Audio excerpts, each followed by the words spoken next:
El Manchester City recibió al Tottenham por la segunda jornada de la Premier League, en la que el equipo de Thomas Frank venció por 2-0 al equipo de Pep Guardiola. El City salió a la cancha con un 4-1-4-1, en el que Cherki y Marmoush fueron inicialistas, a diferencia del partido anterior contra Wolverhampton, en el que lo fueron Bernardo Silva y Doku. Por su parte, el Tottenham saldría a la cancha con un 4-3-3, una formación que iría cambiando con el paso de los minutos en el partido. Y al igual que el Manchester City, el Tottenham también realizó dos cambios en su nómina. A diferencia de su partido contra el Burnley, en el que jugó Archie Gray y Verbal, en esta ocasión jugaron como titulares Bentancur y Palhinha. Al minuto 1 y nada más comenzado el encuentro ya podíamos ver cuál era la postura que iba a asumir el Manchester City, al menos en su fase ofensiva. En esta Rico Lewis pasaba a la mitad de la cancha para intentar hacer superioridades numéricas, junto a Nico González, Cherki y Reinders. Por su parte, el Tottenham plantó en esa zona a sus volantes para que estos pudieran hacer persecuciones a los mediocampistas del Manchester City y que estos no pudieran realizar o encargarse del juego del equipo. Una situación similar se vio durante todo el encuentro en cada situación en la que el Manchester City intentaba salir por bajo. Allí el Tottenham saltaba a realizar una presión alta con persecuciones en zona, lo que le permitió al equipo ocupar los espacios que justamente necesitaba el City para realizar su juego. Al minuto 9 y justamente ante la falta de claridad del City para salir jugando por bajo, el portero Trafford decide jugar en largo. Allí el balón no logra ser conectado por Haaland y es cubierto por Pedro Porro, quien espera la salida de su portero vicario. Pero es Marmoush quien le gana la posición al español y saca un remate que se pasea por la línea de gol. Al 17, Oscar Bob abandona la banda derecha para tener contacto en la mitad de la cancha con el balón y darle una mano a los volantes del Manchester City que hasta ahora habían sido anulados por los del Tottenham. Allí el juvenil abre la cancha por banda izquierda donde encuentra a Marmoush, quien encara a un Pedro Porro que hasta ese momento había tenido un buen partido en fase ofensiva, pero no tanto en fase defensiva donde estaba dejando algunas dudas. Prueba de eso son los metros y el espacio que le dejó al egipcio para que pudiera sacar el remate que posteriormente fue salvado por Vicario. Al minuto 21 se retiraba Aït-Nouri por una aparente lesión en su tobillo. En su lugar ingresó Ake para ocupar la misma zona, pero con unas características distintas, siendo el holandés un jugador con un perfil más defensivo.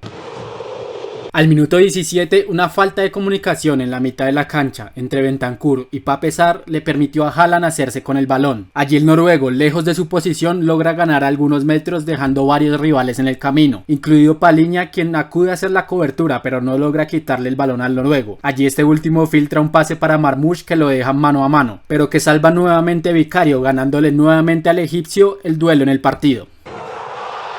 Al 34 llegaría el primer gol del partido en una salida por bajo del Tottenham, comandada por Cuti Romero. El argentino por banda derecha encuentra a Pedro Porro, quien decide jugar largo. El español con este pase salta a la línea de presión del Manchester City y encuentra a Pape Sarr, quien con un solo movimiento ya cumple con dos tareas importantes para el Tottenham: ganar el duelo aéreo para habilitar a Richarlison y sacar de su posición a Rúben Díaz. Richarlison llega hasta línea de fondo donde lanza un centro que encuentra completamente solo al Gales Johnson en el área, quien marca el primer gol del partido en parte gracias al desajuste que tuvieron los centrales del Manchester City. Un gol que iba a ser anulado en primera instancia por fuera de juego, pero que tras la revisión del VAR nos damos cuenta de que John Stones da el paso tarde y no termina de dejar a Richarlison en fuera de juego, lo cual permitió que el gol fuera convalidado. Tras el gol, el Tottenham no renunció a la idea de presionar alto para impedir que el Manchester City desarrollara de la mejor manera su juego, algo que justamente fue lo que permitió que llegara el segundo gol. Ya en el tiempo de reposición, Johnson y Richarlison presionan la salida de los centrales del Manchester City, evitando que Trafford pudiera jugar con ellos. El portero comete un error descargando el balón con Nico González, quien tenía encima la marca de Pape Sarr. Se considera error del arquero porque él es el que tiene el panorama del juego y sabe que Nico González no tiene una opción de pase clara.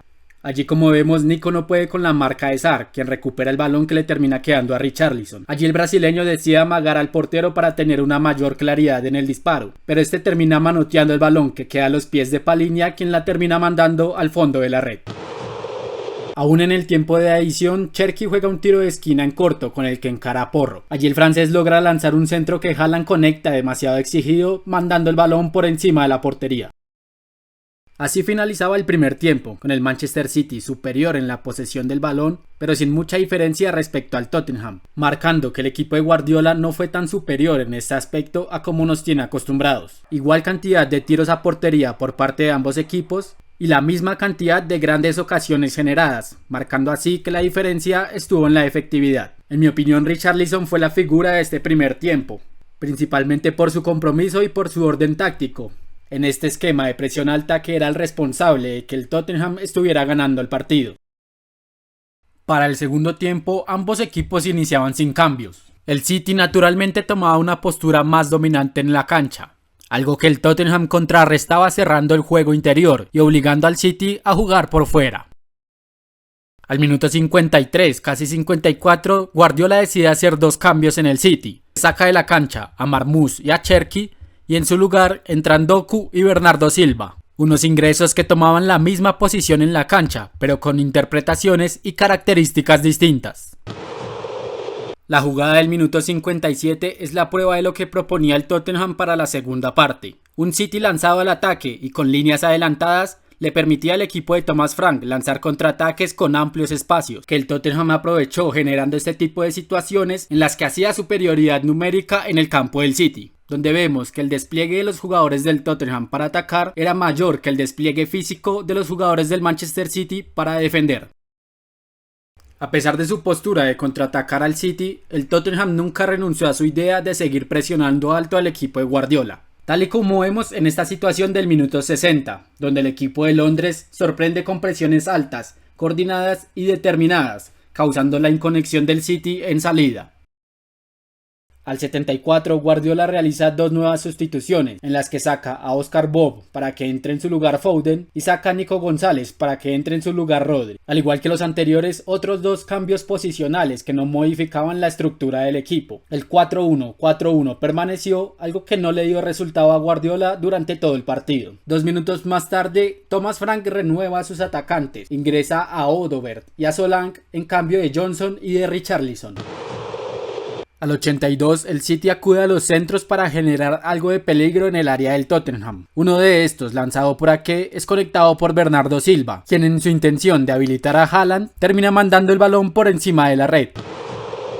Al 85 se realiza otra sustitución en el equipo del Tottenham. Sale el ganés Kudus y en su cambio entra el holandés Bergwijn, quien un minuto después genera una de las ocasiones más claras del partido. El mediocampista toma el balón por banda derecha, donde encara a un Rico Lewis que fue a hacerle la cobertura a Ake. Allí el holandés deja en el camino al inglés y saca un centro, que es rematado por Odobert cerca al punto penalti y que pasa cerca del palo.